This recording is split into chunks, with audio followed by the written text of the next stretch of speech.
of yesteryear. Now, last week, Hey Av happened to have been the Hilula of a very famous rabbi, the Rosh Yeshiva, founder of Yeshivat Bet El, Rabbi Gedaliah Hayon, Zecher Tzadik Livracha, one of the great rabbis during the 1700s. I believe he passed away in the year 1750. He was a famous Kabbalist, most notably one of the most famous Shluchei D'Rabbanan, without a doubt, in Jewish history. It's certainly the last few hundred years. He was a founder of the Yeshivat Bet El in Jerusalem and considered one of the great rabbis during the 18th century, respectively. A rabbi we've spoken about on many occasions before in this series, if you have been watching. Now, let's explore a few of the highlights of the famous rabbi's life. Now, he was born in Turkey, I believe in Kushta. Obviously, that was, let's say, a center place of Torah learning at that point in time. In Turkey, that happened to be. He was a Talmid of the famous Rabbi Chaim Alfandari. Now, we've spoken about Rabbi Chaim Alfandari on various occasions before. He himself passed away, I believe, in the year 1733. He was a posek. He was a famous rabbi in Turkey and one of the great rabbis of his generation, and author of the Sefer, the book, the Eshdat. He happened to have been a rabbi we've spoken about on various occasions before. So he was a Talmid, a student of his. Now, come with the year 1733.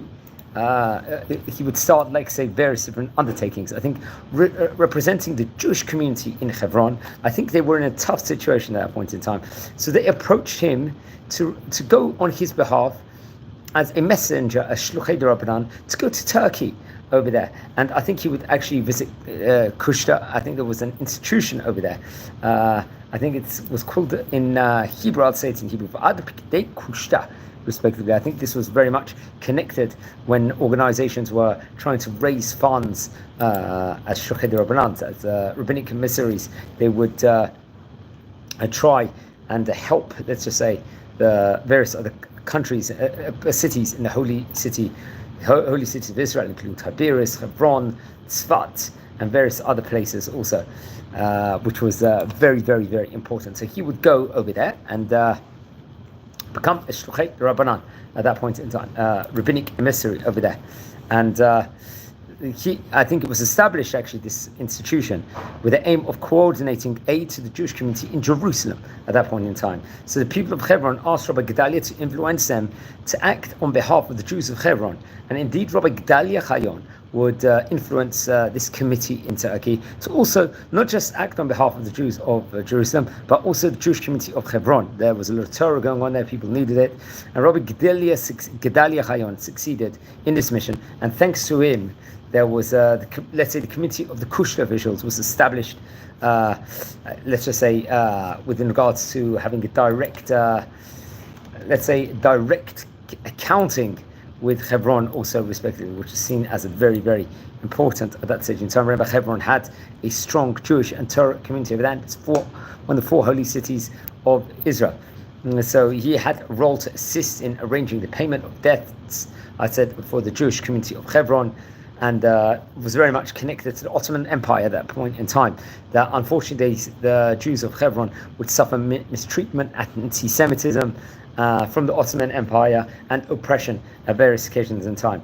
Rabbi Gedaliah was reported over. He refused to accept payment while he was doing this. He refused remuneration for his mission, despite I think he received a lot of funds over there, and was customary, I think, for messengers, Shluchei D'Rabbanan, who would embark on such long journeys to maybe receive some of their own fundings. I don't think he necessarily per se received. It's what's reported. I'll encourage everyone to look into that. Just quoting what it says in Wikipedia. Rabbi Gedaliah מצוין לשבח על שסירב לקבל עבור שליחותו זו כל שעה השכר שהוא, למרות השכר הרב שהיה מקובל לתת לשליחים שהסכימו לצאת מסעות מסוג שכזה. Remember, it was a long journey at that point in time. Now, I think it was somewhat year 1737 when he came back from his Shluchei D'Rabbanan mission.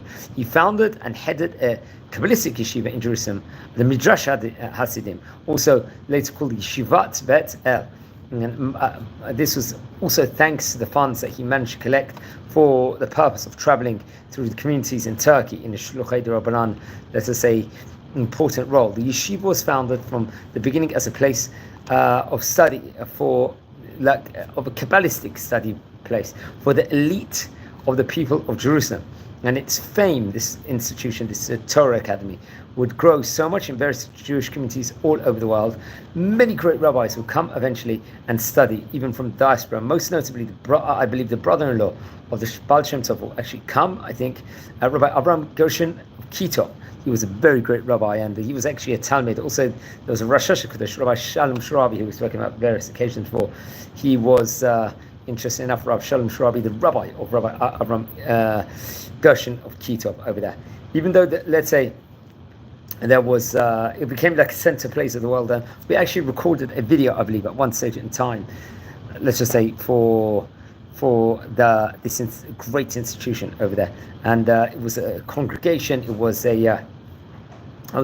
considered one of the best yeshivot in the world. It was a place where the great sages of Jerusalem would come. It wasn't a place where people could just come in. But then eventually they would send out their own shadarim, for example, Shecheder Rabbanans, and this institution received permission to send shadarim on its behalf to the Jewish communities in exile and to establish funds there for the benefit of the yeshiva. Now, the yeshiva actually currently stands in the old city of Jerusalem, very fantastic place in and of itself.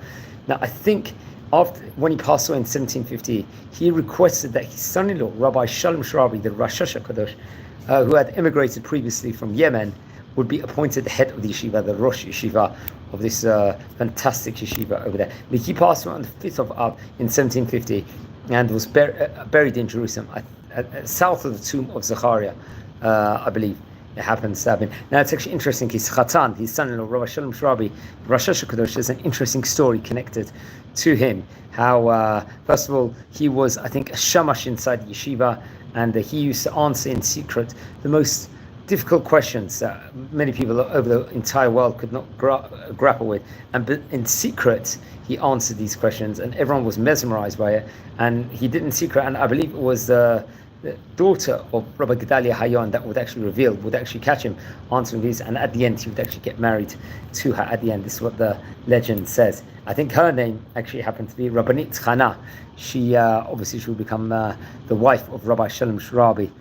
And there was many great students, great connections within regards to the great rabbi. We can say more within regards to him. I think he diligently studied Torah even when he was at a young age. He was learning in Turkey. He was studying, I think, also in the realms of Kabbalah, and was already famed inside the area as a phenomenal, great student.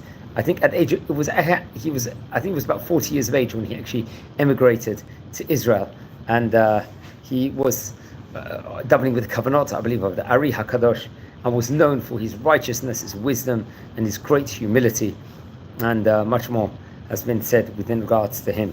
And I very much let's just recommend everybody to look into it. Let's just look at some of the Rosh Yeshivot of Yeshivat Bet El just after him, because he was 13 years of Rosh Yeshiva of Bet El. That was followed by Rabbi Shalom Sharabi, his Chatan, who would have 27-year tenure from 1750 to 1777.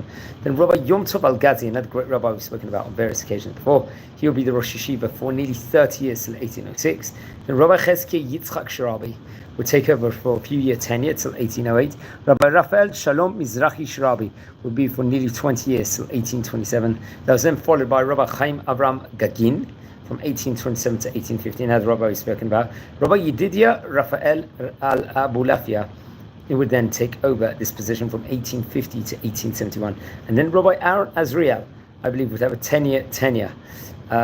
This was, let's just say, from 1871 to 1881, and then was followed by Rabbi Shalom Moshe Chai Gagin, and it went on over there.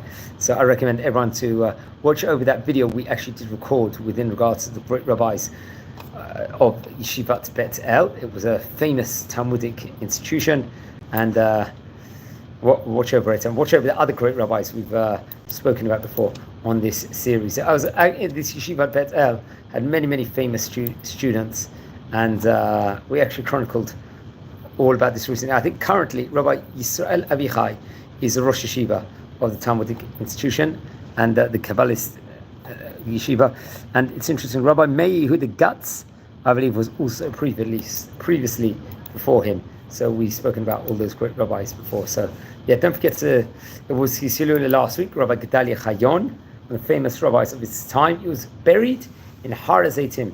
He passed away 275 years ago, here from the time of recording the famous Rabbi did. So everyone learn more about him. And we're a community, friends. We are learning about famous rabbis of yesteryear, mostly from the Ottoman countries, from North Africa, from Spain. And if you descend from any of the great rabbis we're speaking about, please send me an email. I would love to hear more from you. If you feel you've got anyone will be interested in watching any of these videos, please share these videos to other people also. And subscribe to the channel. We're coming near to 7,000 subscribers, which is absolutely phenomenal achievement.